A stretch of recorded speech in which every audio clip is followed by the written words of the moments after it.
दोस्तों नमस्कार। एक बार फिर से आपका स्वागत है द सीरियस कॉमेडी शो में। दोस्तों, जैसा कि आपको पता है कि मैं आपको हरिशंकर परसाई जी का उपन्यास रानी नागफनी की कहानी सुना रहा हूं। प्रस्तुत है उसका छठा भाग, भेजना प्रेम पत्र और खुलना भेद का।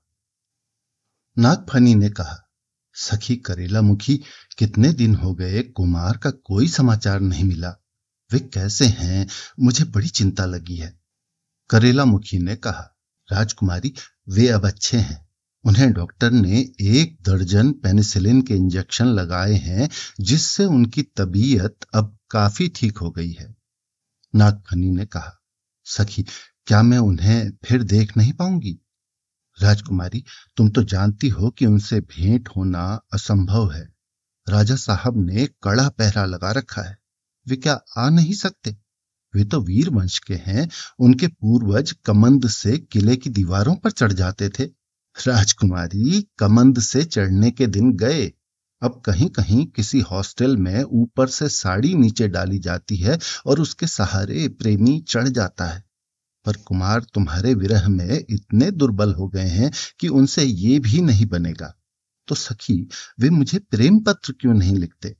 प्रेम पत्र भी कैसे भेजें? सारी डाक पहले राजा साहब के सामने जाती है। कहीं चिट्ठी पकड़ ली गई तो अनर्थ हो जाएगा। राजा साहब का गुस्सा बड़ा खराब है। परसों एक बिल्ली ने उनके कमरे में म्याऊं किया तो राजा साहब ने एक ही बार में उसका सिर काट लिया। नागफनी उदास हो गई। करेला मुखी ने कहा, कुमारी, मेरे पास एक पुस्तक है जिसमें प्रेम करने की पद्धति विस्तार से समझाई गई है। मैं वो पुस्तक लाती हूँ। शायद प्रेम पत्र भेजने का कोई रास्ता निकल आए। करेला मुखी अपने कमरे में गई और प्रेम करने की कला नामक पुस्तक ले आई। उसमें उसने प्रेम पत्र भेजना शीर्षक अध्याय निकाला और उसे पढ़कर सुनाने लगी। प्रेमियों में पत्र व्यवहार होना बहुत आवश्यक है। पत्र के द्वारा बार बार ये विश्वास दिलाना जरूरी है कि मैं तुमसे प्रेम करता या करती हूं। बहुत दिनों तक यदि पत्र न आए तो किसी दूसरे को पत्र लिखने का मन होने लगता है। कोई प्रेमी अपनी प्रेमिका के सामने घबरा जाते हैं और हकलाने लगते हैं। इसके लिए पत्र लिखना बहुत आवश्यक है। जो बातें वे सामने नहीं कह पाते वो पत्र में लिख सकते हैं। प्रेम पत्र लिखते समय मनुष्य का मन मुक्त हो जाता है। प्रकांड विद्वान के प्रेम पत्र भी पढ़े जाएं तो उनसे मालूम होता है कि वो बड़ा बेवकूफ आदमी है। जो प्रेम पत्र में मूर्खतापूर्ण बातें न लिखे, उसका प्रेम कच्चा है। उस पर विश्वास नहीं करना चाहिए। पत्र जितना मूर्खतापूर्ण हो, उतना ही गहरा प्रेम समझना चाहिए। प्रेम पत्र भेजना एक बड़ी समस्या रही है। प्राचीन काल में कबूतरों के द्वारा प्रेम पत्र भेजे जाते थे, पर प्रेमिकाओं के पिता पत्रवाहक कबूतर को बहकाकर या उस पर अपना शिक्षित बाज छोड़कर पत्र प्राप्त कर लेते थे। किसी मित्र के द्वारा पत्र भेजने की भी प्रथा है, पर इसमें बड़ा धोखा है। अक्सर ऐसा हुआ है कि प्रेमी या प्रेमिका चिट्ठी लाने वाले से ही प्रेम करने लगे हैं। उर्दू के कवियों ने मित्र के द्वारा पत्र भेजने की गलती की थी, जिसका परिणाम उन्हें भुगतना पड़ा था। प्रेम पत्र भेजने का सबसे नवीन और सरल तरीका है उसे पुस्तक में छिपाकर भेजना। प्रेमी या प्रेमिका के छोटे भाई बहनों को चॉकलेट देकर उनसे पहले आत्मीयता पैदा करनी चाहिए। यदि भाई बहन न हो तो मोहल्ले के छोटे बच्चे से भी काम चल सकता है। चॉकलेट छुपाकर देना चाहिए, क्योंकि ये तरीका इतना लोकप्रिय हो गया है कि जब लोग किसी को बच्चों को चॉकलेट बांटते देखते हैं तो समझ जाते हैं कि इसे प्रेम पत्र भेजना है। जब बच्चा विश्वास में आ जाए तब प्रेमिका उससे कहे, मुन्नू, दादा से पढ़ने के लिए पुस्तक ले आओ। दादा अर्थात प्रेमी। मुन्नू भरी दोपहरी में दौड़ते हुए दादा के पास पुस्तक मांगने पहुंचेंगे। दादा को समझ जाना चाहिए कि दीदी पुस्तक नहीं चाहती, पुस्तक में चिट्ठी चाहती हैं। वो मुन्नू को एक चॉकलेट दे और किसी उपन्यास में चिट्ठी रखकर पुस्तक उसके हाथ में रख दे। मुन्नू भागते हुए जाएगा और दीदी के हाथ में पुस्तक रख देगा। अब दीदी भी मुन्नू को एक चॉकलेट दे। इस प्रकार जब तक मुन्नू 2 चॉकलेटों के लोभ में किसी और को पुस्तक न दे दे, पत्र व्यवहार चल सकता है। पुस्तकों का बड़ा महत्व है। कहते हैं छापे की मशीन ने मनुष्य के जीवन में क्रांति कर दी है। ये सही है। अब पुस्तकें बड़ी संख्या में छपती हैं, इसीलिए सबसे बड़ी क्रांति ये हुई है कि प्रेम पत्र भेजना सरल हो गया है। इसी कारण प्रेम भी बहुतायत से होने लगा है। प्राचीन काल का युवक प्रेम क्यों नहीं कर सकता था? क्योंकि उन दिनों पुस्तकें आसानी से नहीं मिलती थी। गुरुकुल में पढ़ने वाले युवक के पास एक आध हस्तलिखित पोथी होती थी। यदि वो उसी में प्रेम पत्र भेज देता तो पढ़ता कैसे? और जब गुरु पूछते कि वो पोथी कहाँ है तो उत्तर क्या देता? ये अध्याय सुनकर नागफनी की आंखें खुल गई। उसने कहा, सखी, रीति तो अच्छी है, पर राजकुमार बहुत दूर रहते हैं, यहां से वहां बच्चे नहीं आ जा सकते। करेला मुखी ने यह समस्या भी हल कर दी।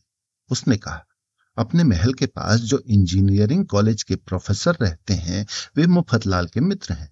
उनके छोटे भाई द्वारा चिट्ठी प्रोफेसर साहब को भेज देंगे और वे उसे मुफतलाल के पास भेज देंगे। इस सेवा के लिए हम लोग प्रोफेसर को कुछ पारिश्रमिक दे दिया करेंगे। तुम जानती हो प्रोफेसर को वेतन बहुत कम मिलता है। करेला मुखी ने प्रोफेसर से बात करके सब योजना बना ली। नागफनी ने प्रोफेसर के छोटे भाई के द्वारा एक पुस्तक पढ़ने को मंगाई और 2-3 दिन बाद जब पुस्तक लौट आई तो उसमें चिट्ठी रख दी। जब मुफतलाल ने वो चिट्ठी अस्तभान को दी तो वो प्रसन्नता से बेहोश सा हो गया। 8-10 बार उसे पढ़ने के बाद बोला, ये चिट्ठी आई कैसे? मुफतलाल ने प्रोफेसर की सेवाओं का उल्लेख किया। अस्तभान ने कहा, मित्र, मुझे इन प्रोफेसरों पर जरा भी भरोसा नहीं है। जो मुझे 5 नंबर नहीं दे सके वे क्या मेरे प्रेम पत्र पहुंचाएंगे? मुफतलाल ने कहा, नहीं कुमार, सब एक जैसे नहीं होते। ये प्रोफेसर मेरा मित्र है, ईमानदार आदमी है। जो पैसे दे देता है उसके नंबर अवश्य बढ़ा देता है। अस्तभान ने नागफनी को एक चिट्ठी लिखी और मुफतलाल ने उसे प्रोफेसर के पास पहुंचा दिया। प्रोफेसर ने चिट्ठी एक उपन्यास में रखकर प्यारे मुन्नू के हाथ नागफनी को भेज दी। इस तरह दोनों की चिट्ठी पत्री चलने लगी। एक दिन की बात है, प्रोफेसर जरा जल्दी में था। अस्तभान की चिट्ठी भेजनी थी। जल्दी में जो पुस्तक उसके हाथ में आई उसी में उसने चिट्ठी रखकर मुन्नू को दे दी। मुन्नू एकदम पुस्तक लेकर महल में घुस गया। नागफनी के कमरे के पास ही राजा राखड़ सिंह खड़े थे। उन्होंने मुन्नू को देखा, पूछा, कहां जा रहा है? दीदी के पास। क्यों? पुस्तक देने। किसने भेजी? हमारे बड़े भैया ने। दीदी ने पढ़ने के लिए मंगाई थी। देखूं? कहकर राजा साहब ने पुस्तक हाथ में ले ली। पुस्तक का नाम देखा, मैकेनिकल इंजीनियरिंग। बड़े चकराए। ये तो सुना है कि जवान लड़कियां उपन्यास पढ़ती हैं, पर जवानी में इंजीनियरिंग की पुस्तक पढ़ने वाली यही एक निकली। राजा को शक हुआ। पुस्तक खोल कर देखी, चिट्ठी हाथ में आ गई। खोली तो आंख चढ़ गई। मुन्नू ने राजा का मुंह देखा तो हवा हो गया। राजा ने नागफनी को पुकारा। नागफनी आकर खड़ी हो गई। क्या है पिताजी? बेटा, तू तो बहुत अध्ययन करने लगी है। हाँ पिताजी, अब तो मैं रात दिन पढ़ती ही रहती हूं। बड़ी अच्छी बात है। तू आजकल इंजीनियरिंग का अध्ययन कर रही है। इंजीनियरिंग? पिताजी, आपको क्या हो गया है? मैं इंजीनियरिंग क्यों पढ़ूंगी? राजा साहब ने पुस्तक आगे करके कहा, प्रोफेसर का भाई ये पुस्तक तेरे लिए पढ़ने को लाया था। नागफनी गड़ गई। राजा साहब ने कहा, और उसमें रखी चिट्ठी मुझे मिल गई है। मैंने तुझे आगे प्रेम करने से मना किया था ना, फिर क्यों किया? नागफनी ने धीरे से कहा, किया नहीं है। किया नहीं है? फिर ये चिट्ठी? किया नहीं है, हो गया है। राजा क्रोध से थर थर कांपने लगे। कहा, हो गया है, मैं देखता हूं कैसे होता है। अब अगर उस बदमाश अस्तभान को चिट्ठी लिखी तो मैं तुम दोनों का सर काट लूंगा। मैं तेरी शादी जल्दी ही करने वाला हूं।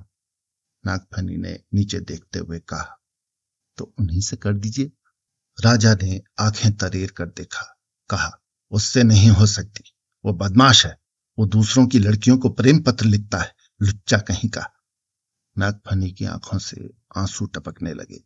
राजा ने कड़क कर कहा, खड़ी खड़ी रोती क्यों है? जा कमरे में, मेरी बात भूलना मत। नागफनी ने साड़ी का पल्ला मुंह में ठूसा और कमरे में भाग गई।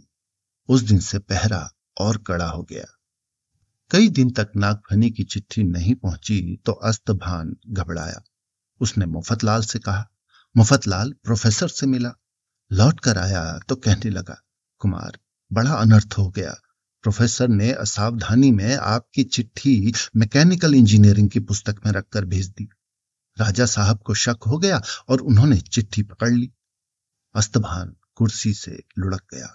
बोला, मैंने तुमसे पहले ही कहा था कि इन प्रोफेसरों का मुझे जरा भी भरोसा नहीं है। ये मेरे पीछे पड़े हैं। विद्या के क्षेत्र में मुझे मारा और अब प्रेम के क्षेत्र में मार रहे हैं। कैसा नालायक है! जिसे प्रेम पत्र भेजने का शऊर नहीं है वो पढ़ाता क्या होगा? मुफतलाल अपराधी की तरह खड़ा रहा। दोनों बड़ी देर तक मौन रहे। अस्तभान कराहते हुए बोला, अब क्या होगा? अब तो मुझे उसका समाचार भी नहीं मिल सकता। वो बड़ी सांसत में होगी, ये सोच सोच कर मेरा कलेजा लौकता है। मुफतलाल कुछ नहीं बोला।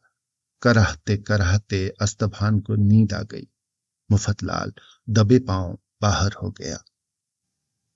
तो दोस्तों, ये था हरिशंकर परसाई जी के उपन्यास रानी नागफनी की कहानी का छठा भाग। दोस्तों, कोई कमी रह गई हो तो उसे कमेंट में इंगित अवश्य करें ताकि उस कमी को अगली बार दूर किया जा सके। द सीरियस कॉमेडी शो में आपके आगमन का बहुत बहुत धन्यवाद।